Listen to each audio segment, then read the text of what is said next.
తున్నట్టుగా కనిపిస్తుంది. Political triangle is going on. Sir ఏపీలో credit చోర్ war youth ఫోర్స్తో Jagan నిన్న విద్యార్థులు వీళ్ళతో జగన్ మాట్లాడారు. అన్నీ మేము చేసిన వాటన్నిటికీ క్రెడిట్ కొట్టేస్తున్నట్టు క్రెడిట్ చోర్ అని. మనం భారతదేశంలో రాహుల్ గాంధీ తీసుకొచ్చిన ఓట్ చోరు, సర్కార్ చోరు ఇట్లాంటివన్నీ చూసాం కదా. జగన్ ఈ క్రెడిట్ చోర్ ఎవరంటే చంద్రబాబు నాయుడు. మేము పెట్టిన వీటన్నిటిని ఆయన తీసుకుంటారు. మేము డేటా సెంటర్, ముఖ్యంగా గూగుల్ డేటా సెంటర్కి సంబంధించి నోయిడాలో ఒప్పందం అదానికి గూగుల్కు కుదిరింది 2022లో. ఆ కుదిరిన ఒప్పందం ప్రకారమే గూగుల్ డేటా సెంటర్ ఇక్కడికి వచ్చింది. దానికి కొద్దిగా గొప్ప అంతకుముందు చర్చ జరిగింది. దాని అంతటికీ క్రెడిట్ నేనే అంటారు.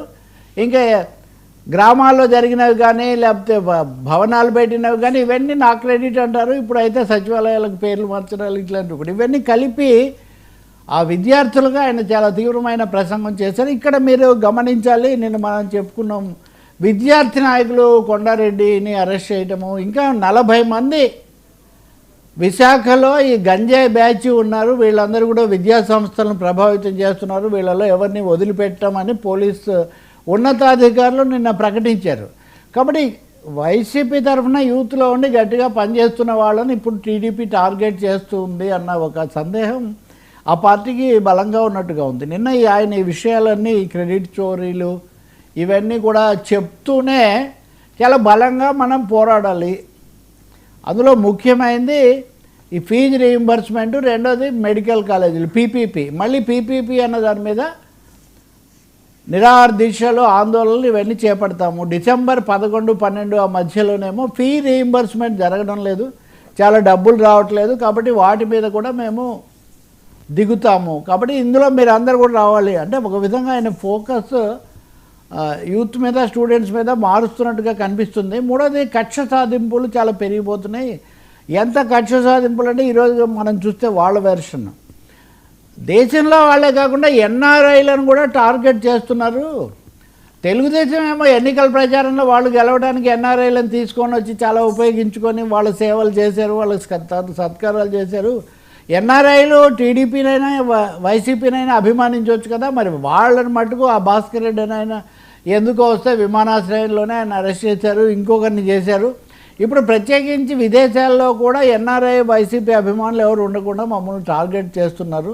సో ఇంత టార్గెట్ చేస్తున్నప్పుడు వాళ్ళతో నిలబడి వాళ్ళకి కాస్త భరోసా ఇవ్వడం, రెండోది వాళ్ళతోనే కార్యక్రమాలు చేయటం, మూడోది నిన్న మనం అనుకున్నట్టుగా 2027లో మళ్ళీ ప్రజా సంకల్ప యాత్ర లేదా పాదయాత్ర 2 అనుకోవాలి, 02 పాదయాత్ర 02 అనేదానికి జగన్ సిద్ధమవుతాడు. అది ఇంకా 2027 నుంచి ఎన్నికల ఊపు అలాగే కొనసాగిస్తాము అనే ఒక హింట్. అంటే దాన్ని బట్టి చూస్తే 2026 కంటే 2027ని వాళ్ళు ప్రయారిటీ ఇయర్గా పెట్టుకునేటట్టుగా కనిపిస్తుంది. ఎట్లాగ ఈ మధ్యకాలంలో జరిగేది కొంత జరిగినప్పటికీ ఈ లోపల కోర్టుల్లో కేసులు అవి కూడా చాలా సీరియస్గా అవి నడుస్తున్నాయి. నిన్న మనం జోగి రమేష్ దాన్ని చూసాం. వాళ్ళందరికీ లిక్కర్ కేసులు అందరికీ మళ్ళీ 11వ తారీఖు వరకు ఏసీబీ కోర్టు అలాగే ఎక్సైజ్ కోర్టులు వాళ్ళకి బెయిల్ ఇవ్వకుండా రిమాండ్ అవి పొడిగిస్తూనే ఉన్నాయి.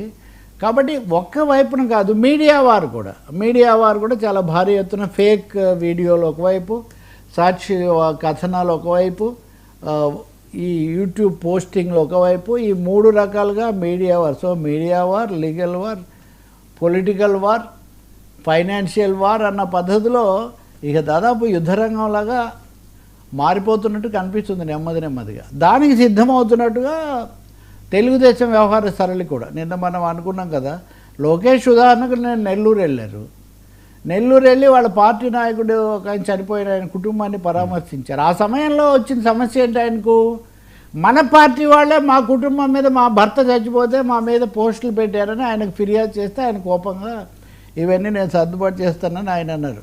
కాబట్టి మళ్ళీ ఒక విధంగా లోకేష్ అంతకుముందు యువ గళం లాంటివి చేపట్టినప్పుడు పార్టీని మళ్ళీ కూడా తీసుకొని కొంచెం ఊతం ఇవ్వాలని ఏం చేశారో అలా జరుగుతున్నట్టు కనిపిస్తుంది 2 పార్టీలు కూడా. ఒక ముక్కలో చెప్పాలంటే సైన్యాలను యుద్ధం కాదు మాత, యుద్ధానికి సిద్ధం చేస్తున్నాను అంటాడు ఎస్వి రంగారావు. అలా ఏదో సిద్ధం చేస్తున్న ప్రక్రియ జరుగుతుంటే కనిపిస్తుంది. సార్ జగన్కి CBI court relief next step అదేనా? ఇది మళ్ళీ